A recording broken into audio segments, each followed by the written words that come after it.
Bonsoir, mesdames, mesdemoiselles, messieurs. Excusez-moi, je n'ai pas la voix de stentor, mais je vais essayer de parler fort. Alors, je m'appelle Mansour Dia. Je suis directeur de Icon Magazine, administrateur de Gaulo.net, branche magazine, voilà. Après, je vous dirai le reste. J'ai fait mes études au Sénégal, en France et en Italie. Et ma passion pour l'édition et la presse n'est pas fortuite. Ça date de ma prime enfance.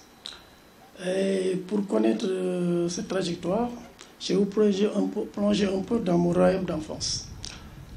Quand j'étais jeune, j'aimais tellement la lecture, le livre, écrire, que je faisais partie des jeunes enfants de 8, 7, 6 ans qui animaient un journal qui s'appelait Yaya le Petit Dakarois. Parce que c'était du temps de Senghor. Senghor aimait les lettres, la culture et tout. Donc il avait demandé aux écoles d'envoyer des jeunes qui pouvaient écrire dans ce journal. Alors, jusqu'à la fin de mes études primaires, j'écrivais dans ce journal. Donc j'ai pris le virus là-bas.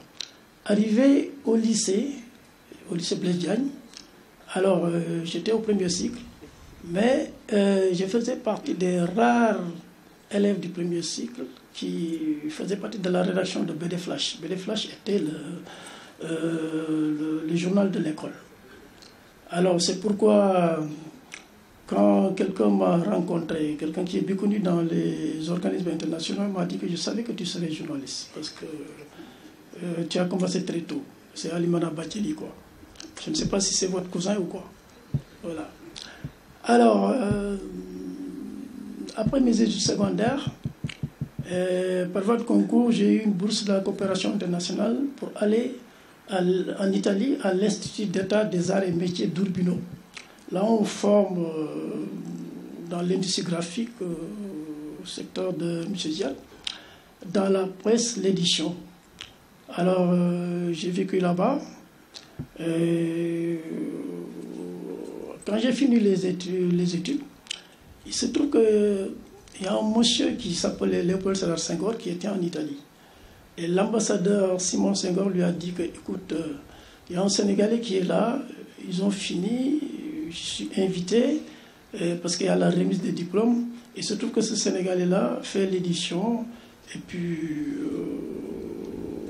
il faisait partie des meilleurs, quoi. Donc Senghor a accepté de venir là-bas présider en tant que... Il était président de la République en ce moment-là, mais il avait demandé à venir. C'était pour voir. Alors quand il est venu, et quand on lui a dit que j'étais major de la promotion, il était tellement content. Je pense que j'ai remis la photo ici, hein, où on discutait. Alors il a instruit M. Bara Diouf, qui était directeur général du Soleil. Il lui a dit, je t'exige de le faire venir. Parce qu'il m'avait demandé au cours d'une conversation, qu'est-ce que tu veux faire? J'ai dit non, je vais rester en Italie, parce que là, je suis bien, en même temps, je suis mannequin. J'étais mannequin. Et je gagnais ma vie, et puis après, j'animais une émission de télévision qui se rapportait à la mode et tout ça là. Parce qu'en Italie, on me disait toujours, les gars, mais venez vous faire la publicité, bon, vous pouvez faire top modèle et tout ça là, ça m'enchantait. Parce que je me rappelle que quand j'étais jeune, au lycée, j'étais intelligent, mais mes études ont failli se gâcher parce que j'aimais beaucoup le football. Et le soir, au lieu d'apprendre mes leçons, j'allais au football. Et en plus, non seulement j'aimais le football, mais j'aimais courir après les filles. Alors, un de mes oncles m'a réprimandé, quoi, en me disant que, écoutez, il faut te reprendre, tu ne peux pas, après le lycée, tu vas aux entraînements de football, le samedi, on te va bien nipper et tout ça là. Ça ne va pas. Et comme il y avait l'émulation avec les gens du quartier, on faisait bon, il y avait l'émulation, chacun voulait aller en Europe, étudier, revenir, et on voyait bien nos grands frères qui revenaient de vacances. Mais quand ils revenaient de vacances, ils venaient avec des fringues, des disques, et tout ça là. Bon, nous aussi, on avait envie de faire pareil, de venir pavoiser pendant les marchés de Navetan. Alors j'ai dit que je vais travailler. Et c'est à ce moment-là que j'ai eu, après concours, la bourse de la coopération internationale. Arrivé en Italie aussi, j'ai fait les mêmes choses. Je travaillais beaucoup, mais j'étudiais beaucoup. J'étudiais, mais je travaillais dans un hôtel. C'est là-bas où on m'a connu pour que je fasse du mannequinat. Et je vous rappelle que quand je descendais des planches, quand j'avais fini, parce qu'il me fallait aller, je ne pouvais plus être mannequin parce que je devais réintégrer le journal Vogue Italie. Et j'ai défilé, mon dernier défilé, j'ai défilé quand Naomi Campbell commençait les planches. Quand il avait, avec défilé de Gucci. Voilà. Alors, et puis, quand Senghor a exigé que je revienne, je suis revenu. Bon, je n'étais pas content, mais j'étais obligé. Oui, parce qu'il m'avait fait miroiter des choses là. Vous allez venir. Et écoutez, il n'y a que les Français et les Touaregs qui sont là. Il faut venir. Bon, il avait un conseiller qui s'appelait M. Klein, qui était spécialisé en édition, que j'ai connu bien longtemps. Et quand je suis revenu au Soleil, j'étais un peu responsable de la correction, parce que Senghor, le matin, lisait le Soleil. Alors, il prenait son stylo, il soulignait toutes les fautes. Il appelait Bara Diouf, lui disait, écoutez, il y a une phrase qui n'a pas été faite, il y a les syntaxes, il y a ceci et cela. Alors, les journalistes avaient peur même d'écrire un éditorial. Un jour, M. Bara Diouf, qui était directeur général du Soleil, avait écrit un éditorial de feu. C'est-à-dire, à ce moment-là, il attaquait Maître Wade, qu'on nommait Ndiombor, qu'il avait nommé Ndiombor, et qui, Maître Wade, ne le laissait pas tranquille. Mais Bara avait voulu casser du Wade. Mais il avait fait une erreur. Alors Senghor, il est rentré il est allé à une réception, il y avait Senghor. Il avait dit qu'il avait sa belle cravate, son costume et tout. Et Senghor a dit, vous êtes très, très beau aujourd'hui, mais le soleil d'aujourd'hui, bon, j'ai vu quelque chose qui ne m'a pas plu. Il lui demande quoi, il fait part d'une phrase qui était très bancale. Alors Bara était déçu, il était très beau avec son truc, mais malheureusement, le président l'a cassé. Alors c'est à ce moment-là que, voilà, moi je m'occupais des corrections. Il avait créé un cahier qui s'appelle Arts et Lettres. Bon, comme il savait que je connaissais bien l'édition, les circuits, tout ça là, il m'avait nommé. Il était là-bas à la présidence, mais il m'avait nommé responsable du service de correction par-dessus la tête du directeur général. Moi, j'étais obligé chaque mois d'accompagner l'équipe, qui avait beaucoup de Français, qui rencontrait le président Senghor pour faire la critique de Arts et Lettres. Et il y avait beaucoup qui avaient peur d'y aller, parce qu'ils n'hésitent pas à te casser, te rappeler tel article tu l'as écrit, tel autre tu l'as écrit, il y a tellement de fautes. Vous savez, ça c'était du Senghor. Bon, c'était passionnant au Soleil et tout, mais comme moi, j'aimais le change, j'aimais étudier. Et j'ai dit que le jour où j'ai annoncé que je quitte le Soleil pour aller encore étudier, bon, on m'a dit non, pourquoi et tout ce truc-là. Bon, j'ai dit que moi, je suis encore jeune et je vois que la presse au Soleil, c'était l'unique quotidien. Et je considérais le Soleil comme une presse mise au pas. Alors j'ai dit que je vais aller faire une autre expérience, le temps de voir cette démocratie évoluer. Parce qu'avant, il n'y avait que le PS et Senghor avaient cloisonné tout pour dire qu'il devait y avoir 4 partis. Donc on ne pouvait pas écrire ce qu'on voulait. Et je ne me sentais pas tellement épanoui, quoi. Je suis reparti. Et quand je suis reparti, je suis parti à l'École internationale de Bordeaux, où j'ai fait l'édition et tout, quoi, et la communication d'entreprise en même temps. Alors, quand j'ai fini l'École internationale de Bordeaux, où j'ai même fait encore la consultance, je suis revenu au Sénégal, mais pour créer une société d'édition et agent de publicité, de communication. Et en même temps que j'éditais pas mal de livres et tout, j'avais la communication d'entreprise des plus grandes sociétés qui étaient là. Et à ce moment-là, il n'y avait pas la Sonatel, mais j'éditais le journal d'entreprise des ICS, du port autonome de Dakar, de la Caisse de sécurité sociale, de la coopération française, et ainsi de suite. Alors, mais avant de partir, par exemple, pour la France, pour étudier, il y a un de mes oncles qui n'était pas d'accord. J'ai dit, pourquoi vous n'êtes pas d'accord? C'est celui qui me reprochait de courir derrière les filles, là. Alors, il m'a dit, écoutez, tu as un rang de directeur ici parce que j'étais chargé du développement. Pourquoi tu pars? Tu as un bon salaire, tu as une voiture, tu as tout ça, là. Tu pars pour dire que j'ai dit que non. Moi, je vais partir. Il me dit non, il ne faut pas laisser l'appât pour l'ombre. Il ne faut pas aller vers l'inconnu. En ce moment-là, je lui dis que, écoutez, il faut explorer l'inconnu pour connaître quelque chose. Il m'a dit, ah bon? J'ai dit oui. Alors, quand je suis parti, quand je suis revenu pour créer ma société d'édition, agence de communication, il était le premier, quand ça marchait, il était le premier à me dire, écoutez, il faut prendre telle cousine, elle est une secrétaire, il faut la prendre. Et tout ça là, il m'a envoyé des gens pour que je les prenne dans la société. J'ai dit que, écoutez, si j'étais resté au soleil, je n'aurais pas pu les prendre.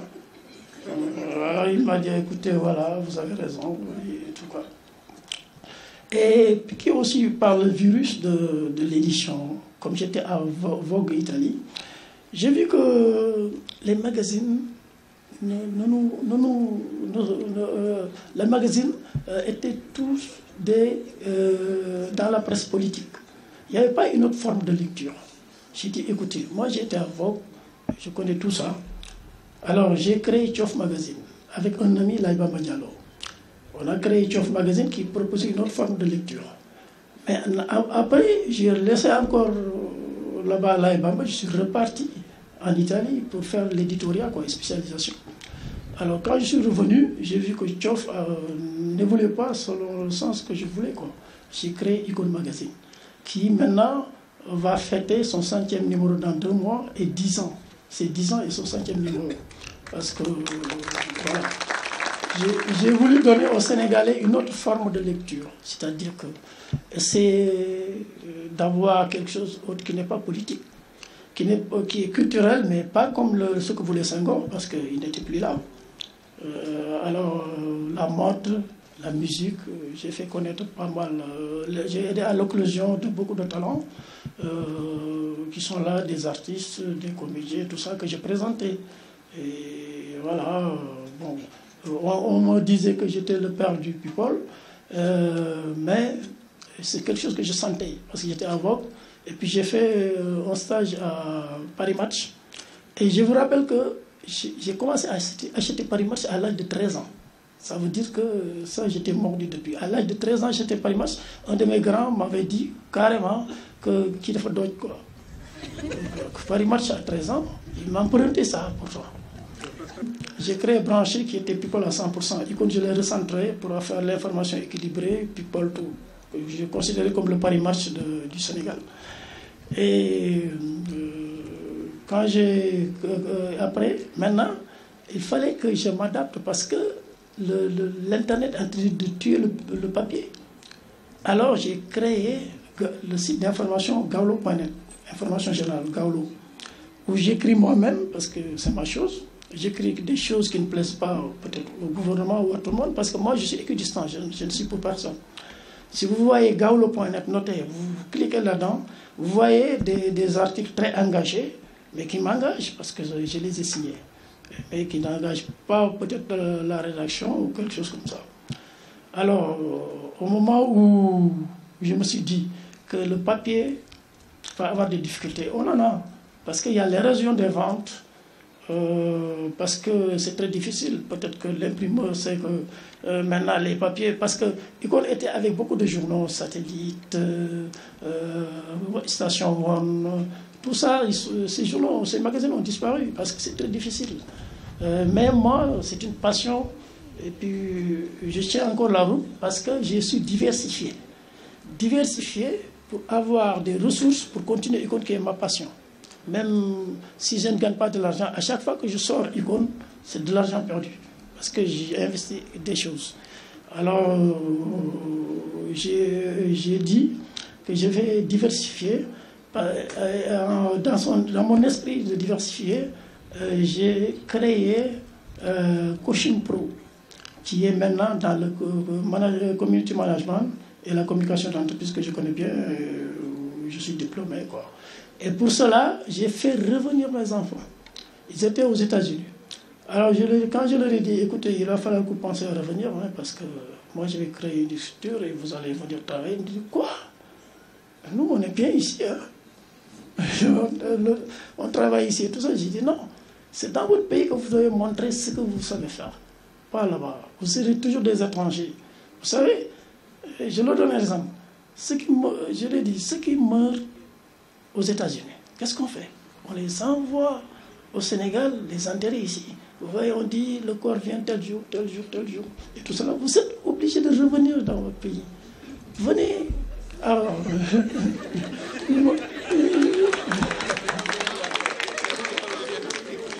ils ont trouvé l'exemple, parce qu'il ne fallait pas que je leur présente ce genre d'exemple-là, quoi. Parce que ça leur a fait peur, quoi.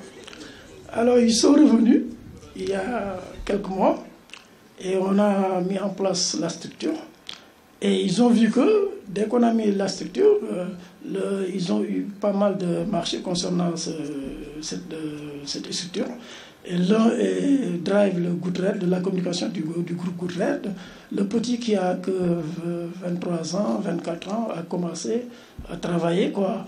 Et puis comme ils ont vu qu'ils ont beaucoup d'honoraires parce qu'ils travaillent par-ci, par-là, des trucs et tout ça, ils m'ont dit, mais écoutez, ici, on peut gagner de l'argent. Pourquoi on avait dit qu'au Sénégal, on ne peut pas gagner de l'argent? Voilà. Ils ont pu, avec le salaire, ça ne marche pas, mais maintenant, ils ont des honoraires que chaque mois, bon, ils vont aller prendre. Donc ça leur fait un peu d'argent et tous ces trucs-là. Moi, ce que je voudrais, là où je voudrais insister, c'est que j'étais toujours animé par l'intention, le besoin d'aller me parfaire. Par exemple, moi, quand j'étais au soleil, j'avais un bon salaire, mais le tiers de mon salaire, j'ai gardé ça. Bon, il est vrai que j'allais faire la bringue, j'allais faire tout ce que vous voulez, mais je gardais ça parce que j'allais toujours en vacances et j'en profitais pour me ressourcer, pour voir l'évolution des choses, parce qu'en matière d'édition aussi, ça évolue beaucoup, quoi, pour voir l'expérience des autres et tout. C'est pourquoi je conseille aux gens de ne jamais arrêter d'étudier. Moi, j'ai étudié jusqu'à l'âge de 45 ans, j'allais en France, j'allais en Italie, je voyais les nouveautés. Et c'est pourquoi même j'ai un diplôme que je n'utilise pas, parce que je suis diplômé en management qualité. Parce que je voyais que c'était un truc d'avenir. Bon, je n'ai pas l'occasion d'utiliser mon diplôme et tout ça là, parce que j'étais trop pris. Mais quand même, c'est quelque chose, je suis satisfait, parce que ça peut être intégré même dans l'entreprise, parce que quand j'ai Icon, j'ai fait un management qualité là-bas, et puis voilà. Il m'arrive que quelqu'un même écrit un papier, je lis, ça ne va pas, je mets ça dans la poubelle. Bon, il râle, mais je lui dis que c'est comme ça, il faut faire quelque chose de bon. Donc, je ne sais pas, il faut toujours continuer à étudier, revenir à son pays quand on a l'expertise qu'il faut. C'est vrai que c'est difficile, parce que, comme il a dit, on a des dettes, on a des trucs, même il l'a dit, mais quand même, il faut, dans nous, c'est comme ça. Parce qu'il faut toujours avoir l'idée qu'il faut toujours se perfectionner, il faut toujours oser entreprendre pour réussir et aller prospecter l'inconnu pour connaître quelque chose. Parce que si on ne le fait pas, on ne connaîtra rien. Je crois que j'ai vu le temps. Ne partez pas si vite. Vous pouvez vous abonner à notre chaîne et rester à jour sur tous nos prochains talks en cliquant sur le bouton s'abonner juste là. Vous pouvez également regarder d'autres talks en cliquant ici, ici ou ici. Et n'hésitez surtout pas à réagir en commentaire ou sur notre page Facebook. À bientôt!